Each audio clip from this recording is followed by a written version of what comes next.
அன்புன்னா உணரக்கூடியது தான். நம்ம கேட்கறதுனாலயோ, பார்க்கறதுனாலயோ, ஒரு விஷயம் வந்து நம்மகிட்ட ஒருத்தவங்க சொல்றதுனாலயோ அன்பு வந்துராது. உணர்ந்தா மட்டும் தான் அன்பு வரும். அது உள்ளம் அளவுல நம்ம உணரணும். அப்படி உணரக்கூடியவர் தான் நம்ம முருகர். நம்ம உணர்ந்தா மட்டும் தான் முருகனை வந்து நம்ம புகழ முடியும், புகழ்ந்து பாட முடியும், புகழ்ந்து பேச முடியும். முருகான்னு சொல்லக்கூட முடியும் நம்மளால. என்ன எல்லாரும் முருகா முருகான்னு சொல்லிட்டு இருக்காங்களே, முருகர் அப்படி என்ன செஞ்சிட்டாரு பெருசா? எல்லாம் இது ஒரு ஃபேமஸாக போச்சு முருகா முருகான்னு சொல்கிறது அப்படின்னு சில பேர் சொல்கிறாங்கன்னா, அவங்க முருகனை உணரலைன்னு அர்த்தம்.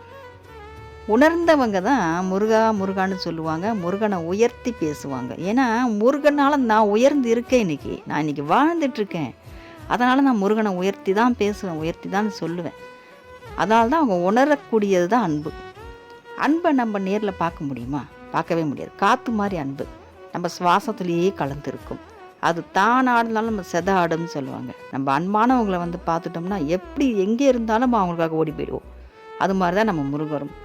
அன்பு கடவுள் நமக்கு எல்லாம் பண்ணுறாரு பார்த்து பார்த்து. நம்ம அதை உணர்ந்தால் மட்டும்தான் அது அன்பு. அன்போட உருவத்தமாக பார்த்தோன்னா அது முருகர் தெரிவார்.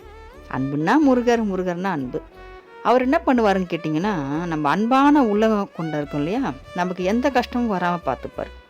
அதே மாதிரி நம்ம யார் மேலாம் அன்பு வச்சுருந்தாலும் அவங்களையும் நம்ம கூட சேர்த்து வைப்பார்.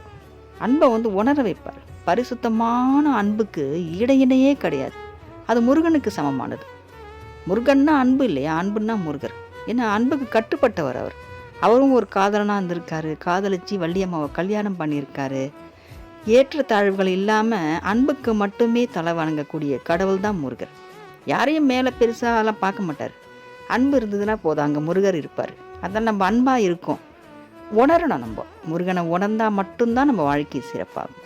கொஞ்சம் நம்ம ஒத்து கவனித்தோம்னா தெரியும். முருகன் நம்ம வணங்குறதுக்கு முன்னாடி எப்படி இருந்தோம், முருகனை வணங்கினதுக்கு அப்புறமா எப்படி இருக்கும்னு யோசித்து பார்த்தோம்னா வாயில் வார்த்தையே வராது. முருகான்னு கண்ணு தான் கலங்கும். யாருன்னா முருகனை பற்றி என்ன இது எல்லாரும் முருகனை பற்றி சொல்கிறீங்களேன்னு கேட்டாங்கன்னா நம்ம சிரிப்பு தான் வரும். ஏன்னா அவங்க முருகனை உணரலை, நம்ம உணர்ந்துட்டோம். நம்ம இன்றைக்கி வாழ்கிறோம், முருகனால் வாழ்கிறோம். வெற்றிவேல் முருகனுக்கு அரோகரா.